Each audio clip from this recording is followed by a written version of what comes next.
Hello everyone, कैसे हो आप सब। आज के इस वीडियो में हम बात करने वाले हैं रीनेट 2026 के कट ऑफ से रिलेटेड कुछ एक इंपॉर्टेंट चीज़ों के बारे में।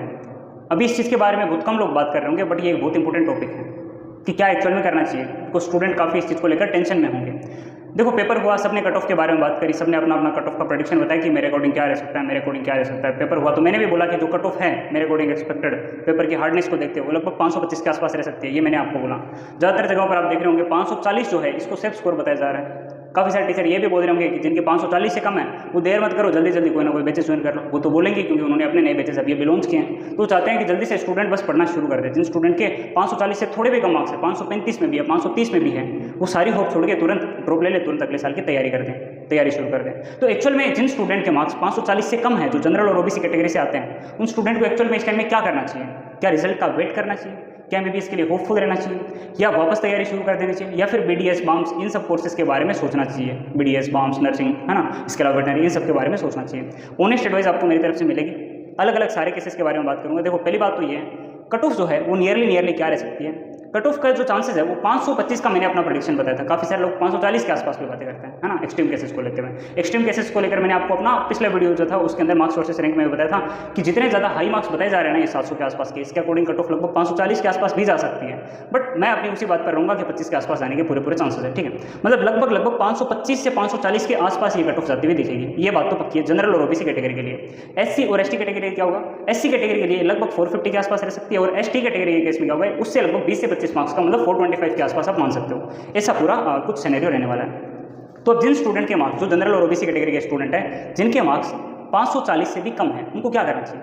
पहली बात तो सबसे जो पहली बात जो मैं करूँगा, सबसे पहले वो स्टूडेंट जो अभी काफ़ी स्ट्रेस में होंगे, काफ़ी टेंशन में होंगे, वो स्टूडेंट जिनके मार्क्स 520 से 540 के बीच में है, उनको तो मैं सिंपल एक बात बोलूँगा, किसी और की बात मत सुनो, चुपचाप आप होपफुल रहो, ईश्वर से लगातार प्रार्थना करते रहो कि मेरा नंबर लग जाए, मेरे को एमबीबीएस की एक गवर्नमेंट मेडिकल कॉलेज में सीट मिल जाए। आपको ये काम करना है। रिजल्ट आने में हफ्ते 10 दिन का टाइम रहा है। अभी दूसरों की बात सुन के, उनसे ज़्यादा आप इन्फ्लुएंस होके, है ना, वो लोग आपको इन्फ्लुएंस करेंगे, आपको लोग बोलेंगे कि हमारी बात मानो, ड्रॉप ले लो, कोई बेच ले लो, उन सब बातों में नहीं पड़ना है। हफ्ते 10 दिन का टाइम है, क्या ही ज़्यादा नुकसान हो रहा है। आप बस एक काम करो, यही सोचो कि मेरे साथ सब अच्छा होगा और मेरे को एक गवर्नमेंट मेडिकल कॉलेज में एक नई सीट, एक एमबीबीएस की सीट मिलेगी। आपको बस यही काम करना है। जिन स्टूडेंट के मार्क्स 520 से 540 के बीच में, ठीक है, पूरी तरह से भाई होपफुल रहना चाहिए, उम्मीद बिल्कुल नहीं छोड़नी चाहिए। मुझे लग रहा है ये 525 के आसपास रह सकती है कट ऑफ, तो आपको गवर्नमेंट मेडिकल कॉलेज मिलने के पूरे चांसेस हैं। तो ये सबसे पहली बात तो ये होगी। अब जिन स्टूडेंट के मार्क्स 520 से भी कम है, या फिर मैं मोर प्रेसाइज बोलूँ 520 से भी कम है, आप चाहो तो होपफुल रह सकते हो कि हाँ, हो सकता है मेरे को एक गवर्नमेंट मेडिकल कॉलेज में सीट मिल सकती है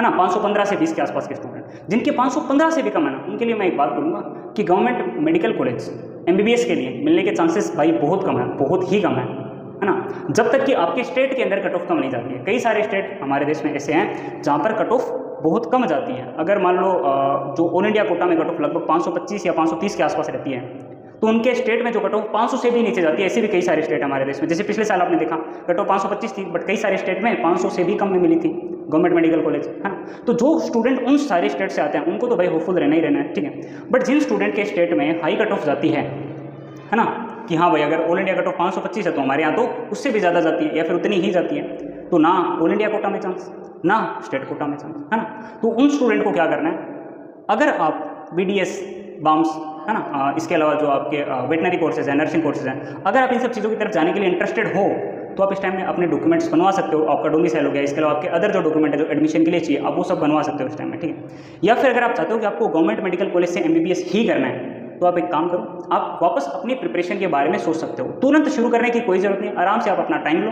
ठीक है। रिजल्ट में हफ्ता 10 दिन का टाइम है, इतने टाइम में ऐसा भी कोई मेजर पढ़ाई का नुकसान नहीं होता है, ठीक है। थोड़ा आराम करो, थोड़ा रिलैक्स करो, और आप आराम से बैठ कर ये सोचो कि मेरे को एक्चुअल में करना क्या है, क्या मेरे को ड्रॉप लेना है या फिर मेरे को इन सब कोर्सेज की तरफ जाना है।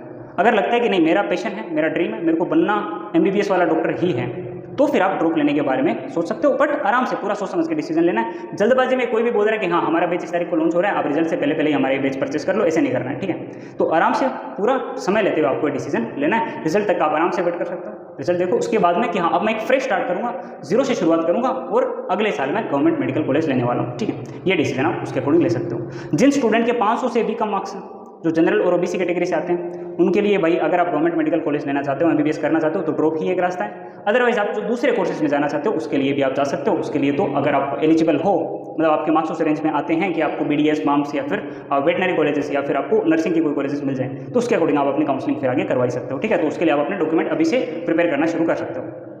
जो स्टूडेंट SC कैटेगरी में आते हैं उनके लिए जो सेफ स्कोर है वो लगभग 450 के आसपास है। तो 450 तक के जो स्टूडेंट है, 450 से ऊपर के स्टूडेंट्स, उनको तो गवर्नमेंट मेडिकल कॉलेज MBBS के लिए मिलने के पूरे चांसेस हैं। जिनके इससे कम चांसेस हैं वो अभी आप ये जो 1 हफ्ते या फिर 10 दिन का टाइम है रिजल्ट का, मैक्सिमम 10 दिन लग सकते हैं, उससे ज़्यादा नहीं लगेंगे क्योंकि 20 तारीख का बोला था, बट मुझे लग रहा है कि 15 तारीख के आसपास रिजल्ट आ जाएगा। 20 तक का टाइम शायद ना ले क्योंकि वो मैक्सिमम लिमिट बताई गई है ना, तो 20 से पहले देंगे। तो जो भी 5, 7, 10 दिन का टाइम है इसमें आप चिल करो, रिलैक्स करो, आराम से बैठो और ये डिसीजन लो कि कैसे मुझे आगे तैयारी लेकर जानी है ना। जिन स्टूडेंट के मार्क्स कम है, कैसे मुझे आगे तैयारी लेकर जानी है, 1 साल में मैं किस तरह से तैयारी करूं कि मुझे भी एक गवर्नमेंट मेडिकल कॉलेज में MBBS करने को मिले, एक मेरी गवर्नमेंट मेडिकल कॉलेज की सीट पक्की हो MBBS के लिए।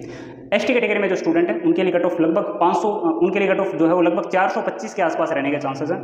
तो जिन स्टूडेंट के मार्क्स 425 से ऊपर है, जो ST कैटेगरी से आते हैं, उनके लिए भी गवर्नमेंट मेडिकल कॉलेज MBBS के लिए मिलने के पूरे चांसेस हैं। जो स्टूडेंट इससे कम नंबर पर है वो सोच सकते हैं कि मुझे आगे ड्रॉप लेना है या फिर मुझे आगे BDS में, बाम्स में, वेटनरी में, इन सब कोर्सेज की या फिर नर्सिंग में, इन सब कोर्सेज की तरफ जाना है। और भी काफ़ी सारे कोर्सेज होते हैं मेडिकल फील्ड से रिलेटेड, उनकी तरफ आपको जाना है, वो आप सोच सकते हो उसके अकॉर्डिंग। अगर ड्रॉप लेना है चाहो तो आप आज डिसीजन ले सकते हो, पूरी तरह से आपका डिसीजन है। या फिर आप क्या कर सकते हो, अगर आप अपनी तरफ से ये सोच रहे हो कि नहीं यार मैं रिजल्ट तक का वेट करना चाहता हूँ, है ना, तो आप रिजल्ट तक का आराम से वेट करो, 1 हफ्ते चिल करो, रिलैक्स करो, कोई मूवी देखनी है मूवी देखो, रिजल्ट आएगा उसके बाद में मैं फ्रेश स्टार्ट करूँगा, है ना। काफ़ी सारे स्टूडेंट यही सोचते हैं, तो आप ये काम कर सकते हो। तो ये सारी बातें हैं। जिन स्टूडेंट के इस साल कम मार्क्स रहे हैं उनको मैं एक ही चीज़ बोल के मोटिवेट करूँगा कि अगर आप पूरा 1 साल देते हो, पूरे 365 दिन आप ये तैयारी करते हो ना, ये सोच के अगर आप लगते हो ना कि पूरे 365 दिन मैं दूंगा और इस साल मैं गवर्नमेंट मेडिकल कॉलेज में जाकर ही रहूँगा MBBS के लिए, तो आप चले जाओगे। अपने अंदर ये है ना कि मैं ये बात मैं आज बोल रहा हूँ, इस रिजल्ट के टाइम बोल रहा हूँ और पूरे साल भर मेहनत करूँगा और मैं अपने आप को रिपोर्ट देता रहूँगा लगातार कि मैंने अब क्या किया है, इस महीने मैंने इतनी बड़ी चीज़ें की है, इस 1 हफ्ते में मैंने इतने जो मुश्किल चैप्टर उनको मैंने आसान बनाया। ये सारी चीज़ जब करोगे ना, पूरे साल भर मोटिवेटेड रह के काम करोगे और उस सब की शुरुआत अब से होनी चाहिए, आज से होनी चाहिए। इस 1 हफ्ते में पूरा आप डिटर्मिनेशन करो, दृढ़ निश्चय करो कि हाँ इस पूरे साल में लग के मेहनत करूँगा, पूरा दम लगा दूंगा और सिलेक्शन लेकर आऊँगा, तो अगले साल आप भी सिलेक्शन ले लोगे। ये सिंपल सी बात है, ठीक है। बाकी परेशान होना नहीं है, रिलैक्स रहना है, मोटिवेटेड रहना है। जिन स्टूडेंट के मार्क्स 540 प्लस है, जो सिलेक्शन वाली रेंज में लगभग है, उनको मेरी तरफ से बहुत बहुत कॉन्ग्रेचुलेशन। जिनका कुछ मार्क्स से हो सकता है सिलेक्शन रह जाए, उनको बस एक बात बोलूँगा, अगर आप वापस ड्रॉप की तरफ जाओगे, पहले दिन से बस एक बात बोलना है, सोशल मीडिया, इंटरनेट, ये सब चीज़ों से लगभग मैं डिसअपियर रहूँगा, डिसकनेक्टेड रहूँगा, सिर्फ और सिर्फ तैयारी करूँगा। ये मोटिवेशन जब रखोगे ना, तो अगले साल आपका भी सिलेक्शन होगा। ये रिजल्ट वाले टाइम आप भी मन में खुश होगे कि हाँ मैं अब फुल्ली सेफ स्कोर करूँ और मैं भी सेलेक्ट होने वाला हूँ।